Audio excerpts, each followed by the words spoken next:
데 오신 목사님들이 첫째는 교회 분위기가 너무 따뜻하다, 교회가 되게 따뜻한 것 같다 이렇게 얘기를 해주시고, 또 하나는 밥이 너무 맛있더라 또 우럭식 드시고, 정말 오래 계시다 가셔서 저는 빨리 좀 가셨으면 좋겠는데 가실 생각이 없으시더라고요. 맛있는 거 드시고 계속 계시고 싶은가 이런 생각이 들고 있습니다. 너무 수고해 주신 분들께 감사드리고 인식 받으신 분들한테 축하를 드립니다. 제가 대전에 있는 교회에 있을 때 전임 전도사님이 이제 목사 안수를 받게 됐어요. 이 장로님이나 권사님들은 이제 교회에서 주로 임직식을 하는데, 목회자는 전도사에서 이제 목사 안수를 처음 받을 때 노회에 가서 목사 안수식을 합니다. 노회 이제 맨 마지막에 목사 안수식 혹은 다음날 특별하게 목사 안수식을 진행하는데, 이제 목사 안수식을 이제 목사 안수 받은 거예요. 그런 다음에 와가지고 처음에 뭘 하나 봤더니 사람들한테 내기를 하더라고요. 뭘 이렇게 하나 그랬더니 자기한테 전도사라고 이제 부르면 5,000원씩 받겠다고. 근데 그렇게 할만하긴 해요. 왜냐면 뭐 계속 전도사님 이렇게 부르다가 목사 안수 받았다고 입에 이렇게 딱 붙는 게 아니잖아요. 그렇죠? 그런 때문에 5,000원씩 내야 된다고 막 이런 이야기를 하는데, 저희도 이번에 이제 임직을 받으셨는데 우리 권사님들에게 집사님이라고 부르면 5,000원씩 회계연금을 하셔야 된다니까. 그러지 않기 위해서 우리 이제 다 오셨어요. 오늘 임직 받으신 분들이 다 오셨어요. 우리 공동예 권사님부터 이강화 권사님, 이순재 권사님, 김영숙 권사님, 그렇죠? 이공주 권사님, 전미경 권사님까지 다 오셨는데, 우리 이렇게 옆에 계신 분들 보시면서 권사님 축하합니다. 권사님 축하합니다. 권사님 축하합니다. 권사님 축하합니다. 절대로 집사라고 부르지 않겠습니다.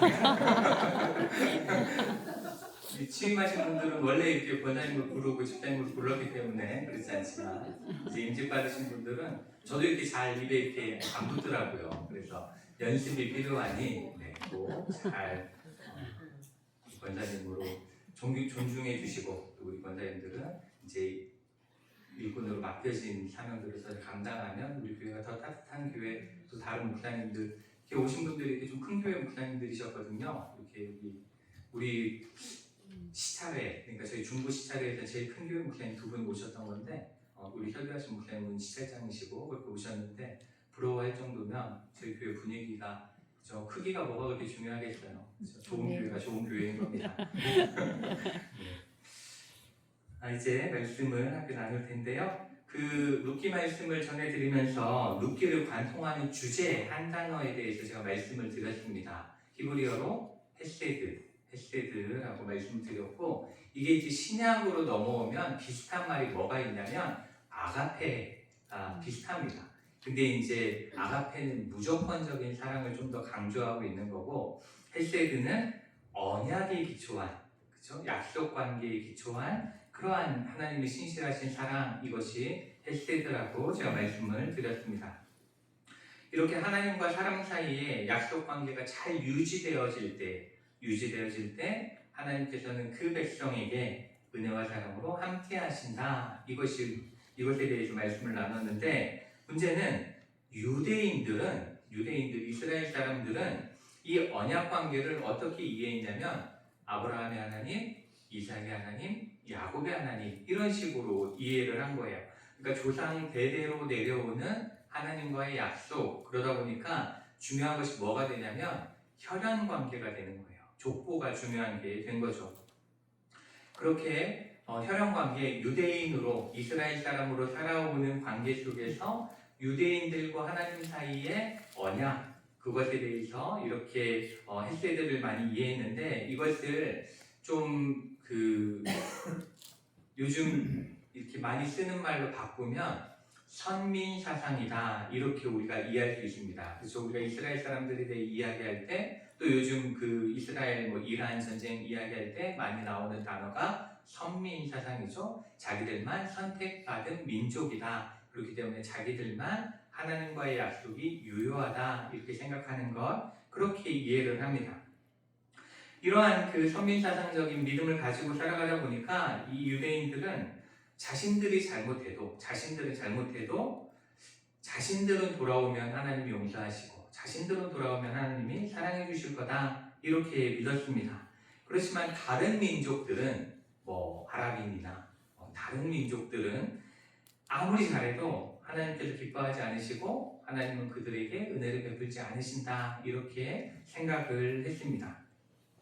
그렇지만 성경에서 이야기하는 진정한 언약관계는 혈연으로 이어지는 게 절대로 아닙니다. 혈연하고는 크게 상관이 없고 가장 중요한 것은 하나님을 향한 온전한 믿음 그리고 그 말씀에 대한 순종 이것이 가장 중요합니다. 그 사람의 출신이 뭔지, 그 사람이 과거가 어떠했는지, 그 사람의 인종이 어떠한 인종인지, 혹은 민족이 어떤 민족인지 이러한 것은 아무런 관계가 없는 거예요. 오로지 그 사람의 믿음과 순종을 하나님께서 보시고 그 믿음에 근거하여 은혜를 베푸시는 것, 그것이 바로 헤세드라고 이해하시면 되겠습니다. 그리고 그 진정한 헤세드, 하나님의 신실하신 사랑에 대해서 이야기하고 있는 책이 바로 룻기죠. 우리가 룻기를 통해서 그것을 알 수 있고, 우리가 이 룻기에서 이제 헤세드가 어떤 식으로 작동하고 있는지, 어떤 식으로 이루어지고 있는지에 대해서 오늘 말씀을 함께 읽으면서 함께 살펴보도록 하겠습니다. 오늘 우리가 이제 14절부터 읽었는데 저번 주에 읽은 본문을 잠깐 살펴보길 원합니다. 12절 말씀입니다. 12절 말씀인데 12절 말씀이 어떤 내용이냐면 보아스가 룻에게 한 축복에 관한 이야기예요. 보아스가 한 축복에 관한 이야기인데 함께 한번 읽어볼까요? 여호와께서 내가 행한 일에 보답하시기를 원하며 이스라엘의 하나님 여호와께서 그의 날개 아래에 받으러 온 내게 온전한 상 주시기를 원하노라 하는지라. 아멘. 여기서 보시면 보아스가 이스라엘의 하나님 여호와가 축복하실 거다라고 이야기하면서 이스라엘 여인이 아닌 누굴 향해서 모압 여인인 룻을 향해서 이 그의 날개 아래 하나님의 날개 아래 보호해 주시기를 축복하고 있다라는 걸 우리가 알 수가 있습니다. 그런데 지금 말씀드린 것처럼 룻은 이스라엘의 하나님 아래에 있는 이스라엘 백성이 아니에요. 그렇죠? 이스라엘 민족이 아닙니다. 룻은 이방 여인인데 이방 여인 중에서도 모압 여인이죠. 그렇죠? 이 모압 여인이라는 게 굉장히 중요한데 이 룻기 1장 4절에서도 이 강조돼서 나와요. 모압 여자 중에서 아내를 맞이했는데 하나의 이름이 룻이었더라 이렇게 이야기를 하고 있어요. 1장 4절에 그리고 2장 6절에서도 모압 지방에서 돌아온 모압 소녀입니다 라고 이야기를 해요. 모압 지방에서 돌아온 모압 소녀 이렇게 강조하고 이 강조하듯이 지금 소개하는 걸 볼 수가 있습니다. 여기서 이 모압 사람이라는 것, 그 중에서도 모압 여인이라는 것은 이스라엘에게 있어서는 가장 배척하는 이스라엘이 가장 배척하는 사람이라고 볼 수가 있습니다. 이 저번 주에 말씀드린 것처럼 모압이라는 나라는 아브라함의 조카 롯, 그렇죠? 롯의 후손이기 때문에 이스라엘과는 굉장히 가까운 친척이에요. 굉장히 가까운 친척이라고 볼 수 있지만 그들은 계속 대립합니다. 계속해서 대립하는데 대표적인 게 어디에 나오냐면 민수기 22장에 보면 이스라엘 백성들이 이제 애굽으로부터 애굽하잖아요. 출애굽해서 광야길을 쭉 걷다가 가나안 땅에 들어가려고 그러면 요단 동편에서 요단강을 건너 가나안 땅으로 이렇게 들어가야 되는데 이 요단 동편에 있는 나라가 모압이라는 나라예요. 그렇기 때문에 모압을 거치지 않고는 가나안 땅에 들어갈 수가 없는 거죠. 그렇기 때문에 이제 모압 땅을 지나가려고 하는 때가 있는데 그때 그 당시에 모압 왕이었던 발락이 있습니다. 모압 왕이 발락인데 그 발락이 어떻게 하냐면 예언자, 그 당시 유명한 예언자였던 발람은 아니고 발람은 예언자예요. 비슷한 이름인데 발람을 불러서 이스라엘을 저주하려고 합니다. 저주해달라고 계속 이야기를 해요. 결국에 실패하긴 하지만 계속해서 저주하려고 노력하는 장면이 이렇게 성경에 꽤 길게 등장을 합니다. 그런 다음에 또 민수기 25장에서는 이스라엘 백성들이 이제 시딤이라는 지역에 가는데 시딤이라는 지역에서 모압 여인들과 음행하여서 하나님께서 매우 진노하는 장면이 나옵니다. 매우 화를 내시는 장면이 나와요. 그런 이유들 때문에 신명기 23장 3절에서 이렇게 하나님께서 명령을 하나 하세요. 하나님이 친히 명령하시는데 뭐라고 하시냐면 암몬 사람과 모압 사람은 여호와의 총회에 들어오지 못하리니 그들에게 속한 자는 10대뿐 아니라 영원히 여호와의 총회를 들어오지 못할 것이다. 이렇게 말씀을 하십니다. 영원히 모압 사람은 하나님의 총회, 하나님의 모임에 들어오지 못한다. 이렇게 말씀을 하실 정도로 그 모압 사람, 모압 여인은 굉장히 배척받던 존재였다라고 볼 수가 있습니다. 이렇게 모압 사람, 하나님께서 기뻐하지 않는 하나님의 백성을 대적하는 사람, 그리고 또 하나님이 기뻐하지 않는 이방신 그모스를 그러한 섬기던 자들이 모압 사람인데 이 12절 말씀을 통해 보면 그런 민족의 여자를 향해서 이 보시면은 이스라엘 하나님 여호와께서 복 주시기를 원한다 이렇게 이야기를 하잖아요. 그렇죠? 그 여인을 향해서 이렇게 축복을 하고 있다라는 거예요. 그러니까 이게 뭔가 좀 이성적으로 생각해 보면 문제가 좀 있는 축복이라고 볼 수가 있는 겁니다. 그렇기 때문에 우리가 이 12절의 이 보아스의 축복을 이해하기 위해서는 앞에 나오는 11절 말씀을 좀 살펴봐야 돼요. 2장 11절 말씀을 살펴봐야 되는데 11절 말씀을 보시면 보아스는 루세에게 이렇게 이야기하죠. 함께 한번 읽어볼까요? 내 남편이 죽은으로 내 시어머니에게 행한 모든 것과 내 부모와 고국을 떠나 전에 알지 못하던 백성에게로 온 일이 내게 분명히 알려졌느니라. 아멘. 이렇게 말씀하고 있는데 이 말씀에서 우리가 주목해봐야 하는 단어가 좀 있어요. 그 중에 첫 번째가 뭐냐면 내 남편이 죽음으로 내 시어머니에게 행한 모든 것이라는 단어입니다. 모든 것이라는 단어를 우리가 봐야 되고 또 하나는 맨 뒤에 내게 분명히 알려졌다라는 말입니다. 분명히 알려졌느니라 이 말씀을 우리가 이 두 단어를 좀 살펴봐야 합니다. 우리가 한번 생각을 해보세요. 생각을 해보시면 보아스는 그저 유대 땅에 살아가고 있던 한 사람이에요. 그렇죠? 한 명의 남자에 불과합니다. 그런데 지금 그저 인간인 보아스가 모든 것을 안다라고 이야기하는 거예요. 그리고 분명히 안다라고 이야기를 하고 있는 거죠. 이 말은 이것이 보아스가 지금 하고 있는 말처럼 보여지지만 마치 우리에게 누구의 말처럼 들려지냐면 하나님의 말씀처럼 들려지는 거예요. 그렇죠? 모든 걸 알 수 있는 건 하나님밖에 없어요. 그렇죠? 분명히 알 수 있는 것도 하나님밖에 없기 때문에 그렇습니다. 이렇게 이 말씀을 보면 보아스의 입을 통해 분명히 말하고 있는 것처럼 보이지만 분명히 하나님이 아신다라는 걸 알려주고 있는 것 같고 그리고 또한 하나님은 우리의 모든 것을 아시고 분명히 알고 계시는 분이다라는 걸 루세에게뿐 아니라 지금 우리에게도 말씀하시는 것처럼 들려집니다. 하나님은 우리의 아픔도 슬픔도 어려움도 다 아신다라고 말씀하는 것이죠. 제가 이 교회에서 사역을 하다 보면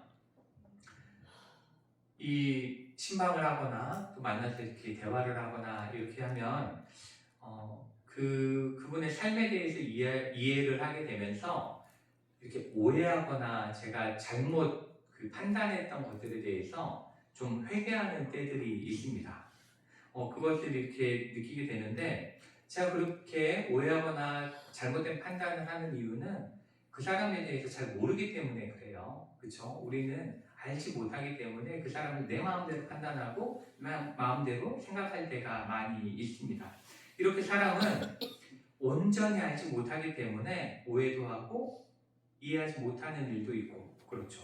그렇지만 하나님은 우리의 모든 것을 아시기 때문에 우리의 마음도 아시고 그리고 우리의 삶에 필요한 것이 무엇인지도 아는 분이다라는 것을 우리가 알 수가 있습니다. 그렇기 때문에 이 말씀 속에서도 이 보아스의 입을 통해서 룻에게 행한 모든 것을 아신다라고 말씀하시는 이것은 그 당시를 살아가는 다른 사람들처럼 그 룻을 모함 여인으로 딱 단정해 놓고 함부로 판단하고 생각하는 것이 아니라 오로지 하나님이 그 룻을 온전히 아시기 때문에 축복할 수 있다라는 것을 이렇게 알려주고 있는 겁니다. 그리고 또한 여기서 또 주목해야 하는 단어가 하나 있는데, 이 보시면 11절 뒤쪽에 뭐라고 되어 있냐면 내가 시어머니 행한 모든 것과 그 다음에 내 부모와 고국을 떠났다라는 겁니다. 떠나라는 말이에요. 떠나, 전에 알지 못하던 곳에 왔다, 이렇게 이야기되는데 여기서 주목해야 되는 단어는 떠나입니다. 떠나. 근데 이 떠나다라는 이 단어를 히브리어 중에 원어, 그러니까 원형, 첫 번째 원형으로 보면 아자브라는 동사예요. 아자브라는 동사인데 이 단어가 어디서 또 한 번 나오냐면 이 1장 11절에 보면 이제 나오미가 두 며느리와 함께 이렇게 가다가 안 되겠다, 이 며느리들을 데리고 가봐야 고생문이 열리기 뻔하니까 돌려보내야 되겠다, 이렇게 생각을 하고 이야기합니다. 두 며느리를 향해서 너희는 돌아가라, 이렇게 이야기하죠. 그렇죠? 돌아가라, 이렇게 이야기하는데 여기서 이 돌아가라라는 이 단어와 떠나라는 단어가 똑같은 뜻을 가지고 있는 거예요. 똑같은 의미를 가지고 있습니다.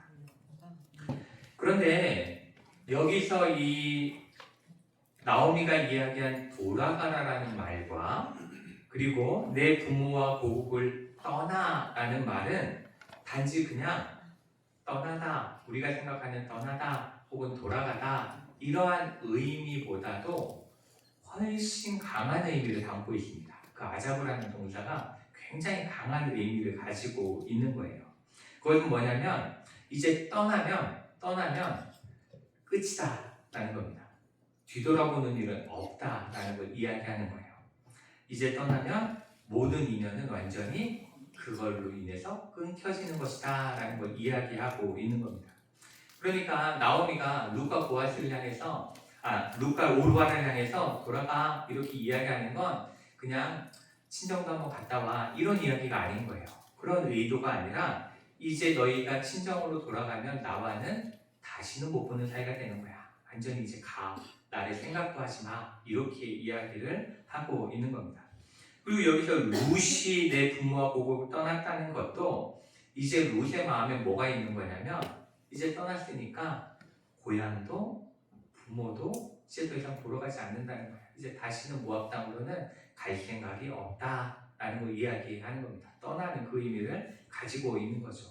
그리고 우리가 이제 떠나면 좀 고국이 그립잖아요. 부모도 그립고 그럴 수 있는데 그 그리움마저도 완전히 없이 가겠다. 그 정도로 강한 그 의지를 담고 있는 말이 떠나라는 겁니다. 이렇게 자신의 모든 과거와 단절한 거죠. 단절하고 이제 앞을 향해서 나아가겠다라는 룻의 의지가 담겨 있기 때문에, 그 믿음이 담겨 있기 때문에 이 보아스는 그 떠남을 본 겁니다.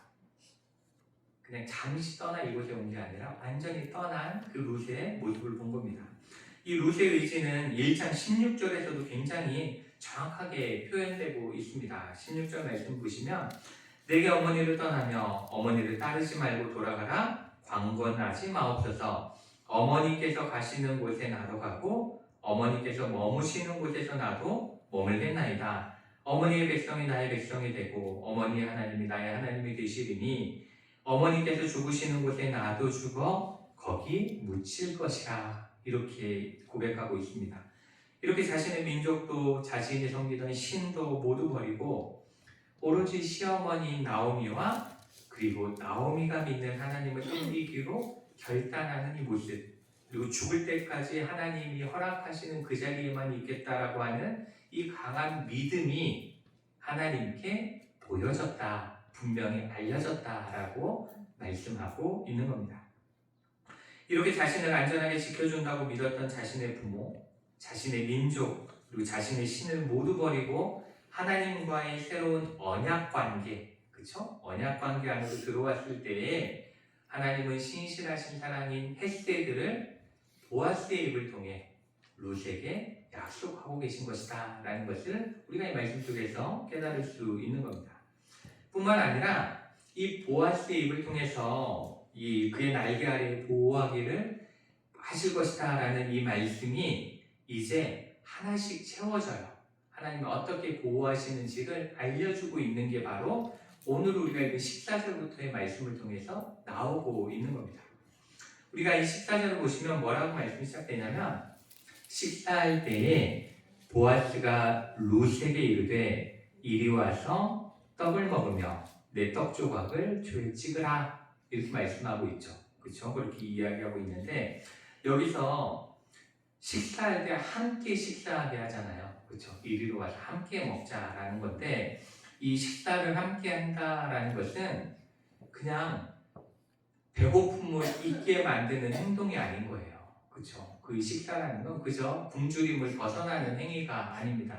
식사라는 것은 식구가 되는 겁니다. 그렇죠? 이제는 함께 식사하는 식구가 된다는 것을 이야기하는 거고 식사 공동체로 초대받았다라는 것을 알려주고 있는 겁니다.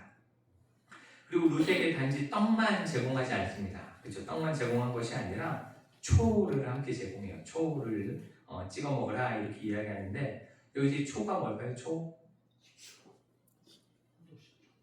네, 여기서 이야기하는 초는 포도로 만든 식초와 같은 것인데 이렇게 우리가 이제 그 파스타집 이런 데 가면 발사믹 이렇게 찍어 먹잖아요. 약간 그런 거라고 해요. 그런 것들 이야기한다라고 이야기합니다. 그리고 그 당시에는 지금처럼 그냥 이렇게 흔한 재료들이 별로 없으니까 그런 것들도 아무한테나 주는 건 아닌 거죠. 특별하기 때문에 초를 제공해 주는 거다라고 볼 수가 있고 또 이 학자들에 의하면 이것을 같이 찍어 먹으면 좀 더 일하기 힘이 난다고 합니다. 이런 좀 힘이 나는 그러한 것도 된다고 합니다.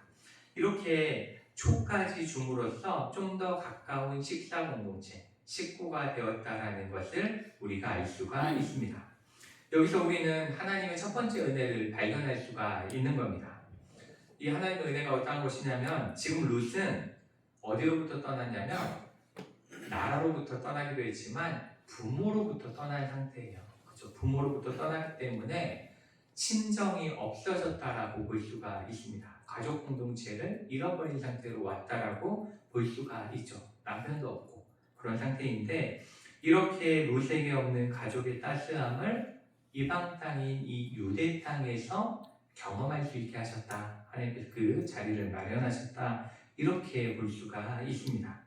그리고 14절 하반절을 보시면 룻이 배불리 먹고 나갔다 이렇게 말씀하고 있습니다. 그렇죠? 룻이 배불리 먹고 나갔다 이렇게 말씀하고 있고 우리가 18절 말씀을 보시면 거기서도 그가 배불리 먹고 남긴 것을 내어 시어머니에게 드렸다 이렇게 말씀하고 있습니다. 이렇게 두 번이나 강조하고 있어요. 배불리 먹고 나갔다. 배불리 먹고 나갔다. 이렇게 표현을 하고 있는 거죠. 여기서도 우리가 어떠한 것을 살펴볼 수 있냐면 1장 21절에서 나오미가 이제 베들레헴으로 돌아오면서 이런 이야기를 합니다. 내가 풍족하게 나갔더니 여호와께서 내게 비어 돌아오게 하셨느니라 이렇게 이야기하고 있죠. 비어 돌아오게 하셨다 이렇게 표현하고 있습니다. 여기서 우리가 알 수 있는 것은 지금 룻과 나오미는 가진 게 아무것도 없다. 아무것도 없는 빈손으로 지금 와 있다. 그리고 이렇게 비어 있다라는 것은 하루라도 먹는 것을 찾아 헤매지 않으면 그날은 굶주려야 하는 그러한 상태로 살아가고 있다라는 것을 알려주고 있는 겁니다. 그런데 그렇게 하루 주어, 그렇죠? 벌어도 아니죠. 하루 주어, 하루 먹고 사는 룻에게 배불리 먹고 남게 되는 은혜를 베푸신 거예요. 그렇죠? 어떻게 그 이삭 주어가지고 배불리 먹을 수 있겠습니까? 누가 얼마나 남겨놓는다고. 그렇죠? 그런데 배불리 먹고 남게 되는 은혜를 채워주심으로 하나님께서 룻의 부족한 부분을 채워주셨다. 은혜로 넘치게 하셨다라는 것을 이렇게 말씀하고 있습니다. 지금 우리는 너무 차고 넘치게 먹어가지고 매일 다이어트를 고민해야 되는 시대를 살아가고 있기 때문에 이 의미가 확 와닿지 않지만 그죠? 그 시절에는 정말 먹을 게 없으면 굶어야 됐다. 그렇죠? 먹을 게 없으면 굶어야 됐던 시기였기 때문에 먹고 남긴다라는 것 자체가 복인 시대였던 거죠. 굉장히 중요한 시대였다라고 볼 수가 있습니다. 그리고 또한 여기서 배불리 먹고 남았다라는 표현이 신약에도 등장해요. 신약에 등장하면서 혹시 그쵸? 오병이어가 딱 떠오르죠? 오병이어 사건이 떠오르게 되는데 오병이어는 4개 복음서에 다 등장합니다. 유일한 기적이에요. 4개 복음서에 다시 한번 말씀드리지만 마태, 마가, 누가, 요한에 공통되게 등장하는 유일한 기적이 오병이어인데 그 말씀을 보시면 거기서도 사람들이 무엇을 위해 나오냐면 예수님의 말씀을 듣고 은혜 받기 위해 나옵니다.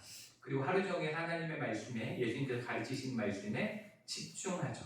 그렇죠? 그러한 상태에서 먹을 것을 제공해야 되는데 그들에게는 떡 5개와 물고기 2마리 한 2-3명 먹고 나면 모두가 굶주려야 되는 그 정도 양밖에 가지고 있지 않았습니다.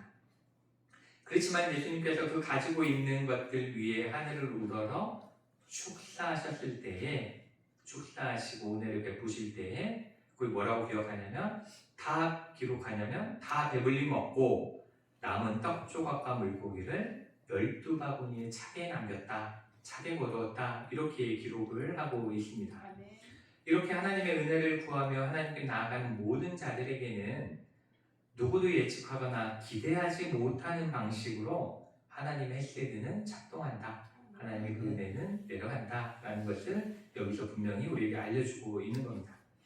그뿐 아닙니다. 그뿐 아니라 오늘 말씀 15절과 16절 말씀을 보시면 한번 15절과 16절 한번 같이 읽어볼까요? 함께 읽겠습니다. 루시 이삭을 주우러 일어날 때에 보아스가 자기 소년들에게 명령하여 이르되 그에게 곡식단 사이에서 죽게 하고 책망하지 말며 또 그를 위하여 곡식 다발에서 조금씩 뽑아버려서 그에게 죽게 하고 꾸짖지 말라 하니라. 아멘.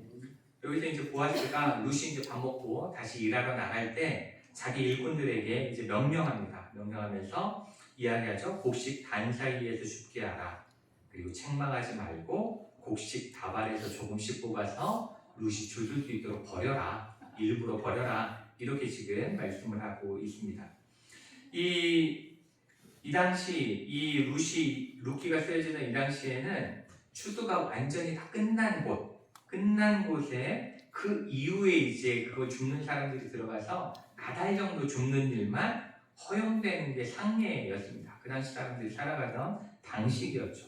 그런데 룻에게는 그 예외적인 조항을 허락하는 거죠. 이렇게 베고 있는 동안에도 그 사이에서도 주실 수 있도록 먼저 선점할 수 있는 그 기회가 허락이 된 겁니다. 이것을 통해서 룻에게는 매우 예외적인 호의가 베풀어졌다라는 걸 우리가 알 수가 있습니다.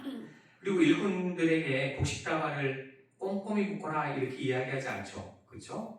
대충 묶고 좀 버려가지고 룻이 최대한 많이 죽을 수 있도록 좀 도와줘라 이렇게 명령을 하고 있습니다.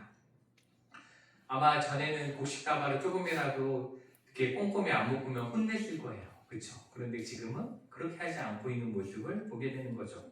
이 모습 속에서 우리는 이 지금 보아스가 하고 있는 행동은 레위기 율법이 이야기하는 긍휼, 레위기 율법이 허락하는 긍휼을 넘어서, 그렇죠? 그것을 넘어서 훨씬 많은 은혜를 베풀고 있다는 것을 우리가 알 수가 있습니다.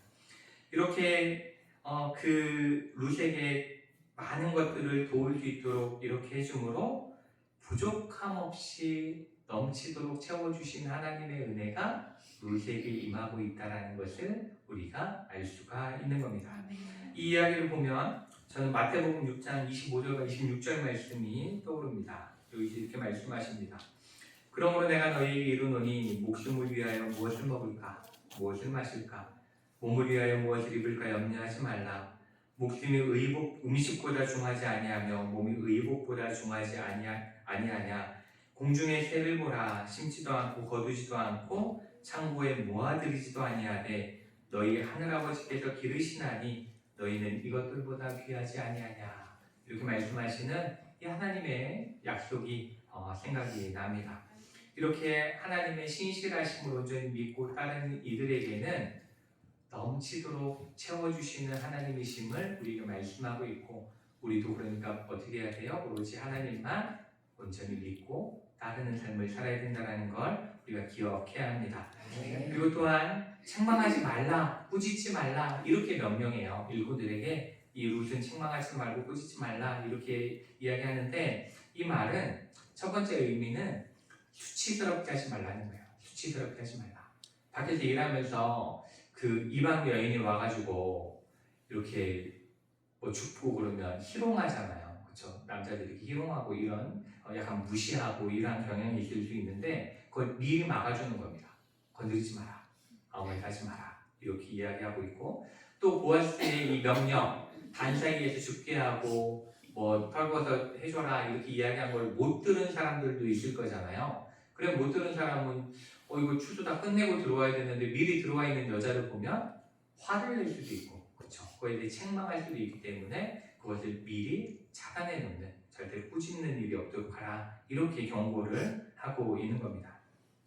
이렇게 하나님께서는 이미 고향 땅을 떠나서 이방 땅, 심지어 모압 사람들이 멸시받는 땅에서 살아가던 이 룻이 하나님 앞에 믿음으로 살아갈 때에 유다 땅에서 받는 희롱이나 이러한 그 잘못된 그 대접이나 이런 것들 받지 않도록 오로지 날개 아래에 보호하시는 그 은혜를 지금 보아스를 통해서 베풀고 계시다는 걸 우리가 알 수가 있습니다.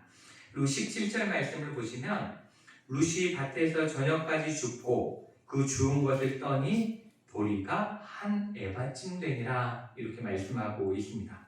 그렇게 되어져 있는데, 여기서 이 한 에바라는 단위는 적게는 한 15kg, 많게는 한 24kg 요 정도 되는 단위라고 합니다. 성인이 하루에 먹는 양이 대략 10배 정도 된다고 해요. 이 단위가 그 정도를 뜻하는 단위라고 합니다. 그러니까 이렇게 많이 거뒀다라는 것은 단지 먹는 문제만 해결됐다라는 게 아니겠죠. 그렇죠? 그 당시에는 이렇게 많은 걸 가지고 있으면 그걸 가지고 자신에게 필요한 다른 것들도 구입할 수 있는, 그렇죠? 다른 것들도 구할 수 있는 그러한 은혜다라고 볼 수가 있습니다. 이렇게 하나님께서는 빈손으로, 그렇죠? 아무것도 가지지 않은 상태에서도 오로지 하나님만 믿고 의지하며 베들레헴으로 향한 이 룻에게 이렇게 크신 은혜로 함께 하셨다는 것을 오늘 말씀이 우리에게 가르쳐주고 있습니다. 그뿐 아니라 이제 일을 마치고 돌아왔을 때에 시어머니에게 이제 하루 동안 있었던 일을 잘 이야기하잖아요. 오늘 이런 일이 있었습니다 이렇게 이야기할 때 자신을 도운 것이 보아스라고 이야기하니까 나오미가 그 보아스는 우리 집안의 기억물을 자 중에 하나야 이렇게 이야기를 합니다. 이러한 이야기를 통해서 뭘 이야기하는 거냐면, 단지 의식주의 문제를 넘어서 더 큰 은혜가 이제 임할 거다라는 걸 우리에게 암시해 주고 있는 거죠. 이제 보아스는 단지 먹고 사는 문제만 해결해 주는 사람이 아니야, 더 큰 은혜를 베풀어 줄 사람이야 라는 걸 우리에게 보여주면서 정말 하나님의 은혜가 얼마나 크게 어디까지 임할지 우리에게 기대해봐라 이렇게 말씀하시는 것처럼 보여집니다. 오늘 말씀을 통해서 우리는 하나님께서는 믿음으로 담대히 나아가는 자, 자신의 과거를 온전히 끊어내고 담대히 앞을 향해 나아가는 자들을 헤세드, 하나님의 신실하신 사랑으로 돕고 인도하시고 채우시는 분이라는 걸 다시 한번 깨닫게 되었습니다. 이 은혜는 특정한 사람에게만 임하는 게 절대로 아닙니다. 지금 우리도 내 미래가 어떻게 될지 알지 못하지만 그럼에도 불구하고 우리가 하나님만을 의지하며 믿으며 나아간다면 하나님의 헤세드가 우리 가운데도 임할 줄 믿습니다. 그렇기 때문에 우리도 언제나 룻과 같이 오로지 하나님만 의지하고 하나님과 동행하며 살아감으로 하나님의 신실하신 사랑 그리고 하나님의 한없는 은혜를 경험하며 살아가시는 저 여러분 되시기를 축복합니다. 같이 기도하시겠습니다.